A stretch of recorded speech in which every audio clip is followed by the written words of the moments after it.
ওয়া নুসাল্লি আলা রাসূলিল কারীম আম্মা বাদ। আপনি কি তাওবা করার পরও বারবার শয়তানের ফাঁদে পড়ে যান? গুনাহ আর করবেন না বলে প্রতিজ্ঞা করার পরও পুনরায় গুনায় জড়িয়ে পড়েন? মনের সব জোর একত্রিত করেও গুনাহ থেকে বেরিয়ে আসতে পারছেন না? আমার ভাই, এ নিয়ে হতাশ হওয়ার কিছু নেই। আমার কথাগুলো মন দিয়ে শুনুন। মুমিনের পুরো জীবনটাই একটি যুদ্ধ, একটি অন্তহীন লড়াই। এ লড়াই কুপ্রবৃত্তির বিরুদ্ধে, শয়তানের বিরুদ্ধে। ইমাম ইবনুল কাইয়িম রাহিমাহুল্লাহ তার কালজয়ী রচনা উদ্দাতুস সাবিরিন গ্রন্থে বলেন, বালেগ হওয়ার পর থেকেই মুমিন ও শয়তানের মাঝে বেঁধে যায় এক ভয়াবহ লড়াই। মুমিন তার আকল, ইলম, সবর ইত্যাদির মতো হাতিয়ারগুলো নিয়ে কুপ্রবৃত্তি ও শয়তানের বিরুদ্ধে ঝাঁপিয়ে পড়ে। শয়তানও তার দলবল নিয়ে মুমিনের উপর হামলা করে। কোনো ফয়সালা না হওয়া পর্যন্ত এ লড়াই অব্যাহত থাকে। প্রিয় ভাই ও বোন, যতদিন আপনি এই পৃথিবীতে বেঁচে আছেন, এ লড়াই এক মুহূর্তের জন্যও থামবে না। এজন্য শয়তানের বিরুদ্ধে বিরামহীন কুস্তিযুদ্ধ। কখনো শয়তান কুস্তিতে আপনাকে হারিয়ে দেবে, আপনাকে মাটিতে ফেলে আপনার বুকে চেপে বসবে। আবার কখনো আপনি শয়তানকে শূন্যে তুলে মাটিতে আছাড় মারবেন, তার বুকে চেপে বসবেন। আপনি কোনো গুনাহ করে ফেলেছেন, এর অর্থ শয়তান আপনাকে কুস্তিতে হারিয়েছে, আপনাকে মাটিতে ছুঁড়ে ফেলেছে। আপনি কি মাটিতে শুয়ে থাকবেন? না, আপনি এক লাফে উঠে দাঁড়াবেন। গুনাহ করার পর আপনি খালিস দিলে আল্লাহর কাছে তাওবা করবেন। তাওবা করার অর্থ ঘুরে দাঁড়ানো। ঘুরে দাঁড়িয়েই কি আপনি ক্ষান্ত হবেন? না, আপনি নিজেকে সংশোধন করবেন এবং ভালোভাবে গুছিয়ে নেবেন। যেই দুর্বলতাকে কাজে লাগিয়ে শয়তান আপনাকে কুস্তিতে হারিয়েছে, আপনি সেই দুর্বলতাটুকু কাটিয়ে ওঠার চেষ্টা করবেন। শুধু এতটুকুই নয়, আপনি শয়তানকে পাল্টা আঘাত হানবেন। আপনি ন্যাক আমল করবেন। ন্যাক আমল করা মানে শয়তানকে পাল্টা আঘাত করা, তাকে কুস্তিতে হারিয়ে দেয়া, তাকে মাটিতে আছাড় মারা। এখানে আমি কোরআনের দুটি আয়াত আপনাকে শোনাতে চাই। ইল্লাল্লাযীনা তাবু ওয়া আসলাহু ওয়া আতাসামু বিল্লাহ ওয়া আখলাসু দীনাহুম লিল্লাহ ফাউলাইকা মাআল মুমিনিন ওয়া সাউফা ইউতিল্লাহুল মুমিনিনা আজরান আযীমা। যারা তাওবা করে, নিজেদের অবস্থা সংশোধন করে, আল্লাহকে দৃঢ়ভাবে আঁকড়ে ধরে এবং আল্লাহর উদ্দেশ্যে তাদের দিনে একনিষ্ঠ থাকে, তারা মুমিনদের সঙ্গে থাকবে এবং মুমিনগণকে আল্লাহ অবশ্যই মহা পুরস্কার দেবেন।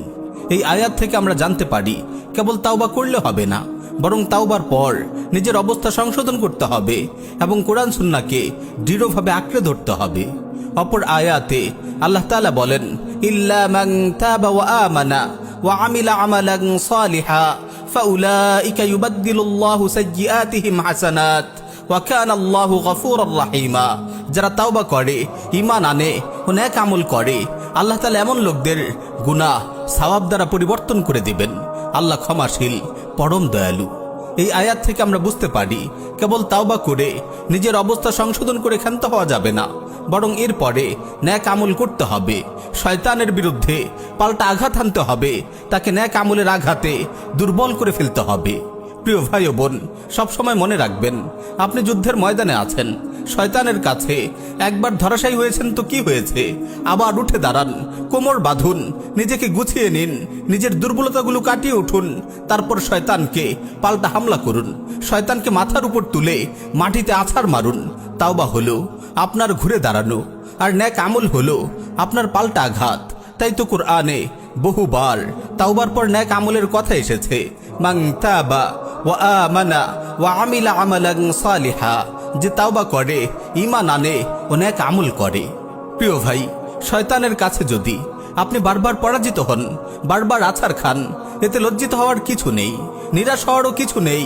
আপনি বারবার ঘুরে দাঁড়ান, আরো বেশি উদ্যম, আরো বেশি সাহস নিয়ে শয়তানের মুখোমুখি হন। আসলে ভাই, সত্যি বলতে কি, মুমিনের জীবনটাই এমন। কখনো আপনি শয়তানকে হারাবেন, কখনো শয়তান আপনাকে হারাবে। এই মল্লযুদ্ধ মৃত্যু পর্যন্ত অব্যাহত থাকবে। যতক্ষণ তাওবার হাতিয়ার আপনার হাতে আছে, আপনার নিরাশ হওয়ার কিছু নেই। কিন্তু সাবধান, খুব সাবধান, কখনো যেন এটি ভেবে নিরাশ হয়ে না বসেন যে এই গুনাহ থেকে আমি কখনোই বের হতে পারবো না। না ভাই, এরকম কখনোই ভাববেন না। তাওবার পর বারবার আপনি শয়তানের ফাঁদে পড়ে গেলেও আপনি হতাশ হবেন না। আপনি শয়তানের হাতে বারবার হারবেন, এই বাস্তবতা আপনি মেনে নিন এবং শয়তানের মোকাবেলায় তাওবা ও নেক আমলের হাতিয়ার নিয়ে ঝাঁপিয়ে পড়ুন। সে যদি 1 কোটি বারও আপনাকে মাটিতে ফেলে দেয়, 1 কোটি বারও আপনাকে গুনাহে লিপ্ত করে, আপনি 1000 কোটি বার তাওবা করবেন, 1000 কোটি বার আপনি ঘুরে দাঁড়াবেন মুষ্টিবদ্ধ হাতে। আজ এই শপথ করুন, কোনো গুনাহ হয়ে গেলে দীপ্ত কণ্ঠে ঘোষণা করুন, হে পাপিষ্ঠ দুরাচার শয়তান, তুই যদি আমাকে 1000 কোটি বারও গুনাহে লিপ্ত করাস, আমি 1,00,000 কোটি বার তাওবা করব। কোটি কোটি নেক আমলে আমার আমলনামা ভরে তুলব। আমি কখনো তোর সামনে পরাজয় স্বীকার করব না। আমি কখনো তাওবা ও নেক আমলের অস্ত্র ত্যাগ করব না। তোর সব চক্রান্ত বাধাকে পদদলিত করে আমি অবশ্যই আমার রবের সঙ্গে জান্নাতে মিলিত হব ইনশাআল্লাহ। প্রিয় ভাই ও বোন, কেবল ফরজ আদায় করে বসে থাকবেন না, কিছু কিছু নফলও আদায় করুন। যে ব্যক্তি নফল আদায় করে, শয়তান তাকে সহজেই ফরজের ব্যাপারে গাফিল করতে পারে না। মনে রাখবেন, আপনার প্রতিটি নেক আমল শয়তানের গালে এক একটি চপেট আঘাত। তাই সব সময় আপনার জবানে জিকির জারি রাখুন, শয়তানের গালে একের পর এক চর কষতে থাকুন।